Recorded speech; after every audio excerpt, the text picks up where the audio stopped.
గోవిందా గోవింద అంటూ నా బర్త్డే రోజు ఈవినింగ్ స్వర్ణగిరి వెళ్ళిపోయాము. అన్నిటితో కంపేర్ చేసుకుంటే స్వర్ణగిరి టెంపుల్ మా ఇంటికి కొంచెం దగ్గరే. సో అందరూ చూసినట్టుంటుంది, బర్త్డే రోజు గుడికి కూడా వెళ్ళినట్టుంటుందని స్వర్ణగిరికి వెళ్ళామన్నమాట. యాక్చువల్లీ ఇది నేను సెకండ్ టైం వెళ్ళడం. ఫస్ట్ టైం వీడియో తీసాను కానీ పోస్ట్ చేయడం అవ్వలేదు. సో ఇందులో నా శారీ ఎలా ఉందో కామెంట్ చేయండి. మీరు గుర్తుపట్టుంటే ఇది నేను వినాయక చవితికి కట్టుకున్నాను. మనమే వేసుకున్న జ్యువెలరీ డీటెయిల్స్ ఎవరికైనా కావస్తే కామెంట్ చేయండి. యాక్చువల్లీ ఆ శారీ మీద నేను పెట్టుకున్న చైన్ అయితే నాకు లాస్ట్ ఇయర్ గిఫ్ట్ చేసింది వాళ్ళ పెళ్లికి. నాకైతే చాలా నచ్చింది. ఇలాంటి శారీస్ మీద పెట్టుకుంటే చాలా హైలైట్ అవుతుంది. చాలా మంది విజిట్ చేసే ఉంటారు కదా స్వర్ణగిరి, చాలా పీస్ఫుల్ గా ఉంటుంది గుడి అయితే. లైటింగ్ లో అయితే ఇంక అసలు చెప్పక్కర్లేదు, సూపర్ గా ఉంటుంది. సరదాగా అందరూ కలిసి ఇలా అన్ని చోట్ల తిరుగుతుంటే భలే భలేగా అనిపించింది నాకు. అందులోనూ ఈవినింగ్ టైమ్ భలే చల్లగా ఉంది. బట్ కొంచెం రష్గా ఉంది మేము వెళ్ళిన రోజు అయితే.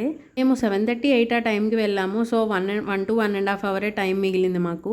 సో చకచక దర్శనం అయితే కంప్లీట్ చేసుకుని కొన్ని ఫొటోస్ కూడా దిగేసి డిన్నర్కి వెళ్ళిపోయాము. డిన్నర్ చేసేసి ఇంటికి వచ్చేసాం అంతే. మరి ఈ వీడియో నచ్చితే please do like, share and subscribe.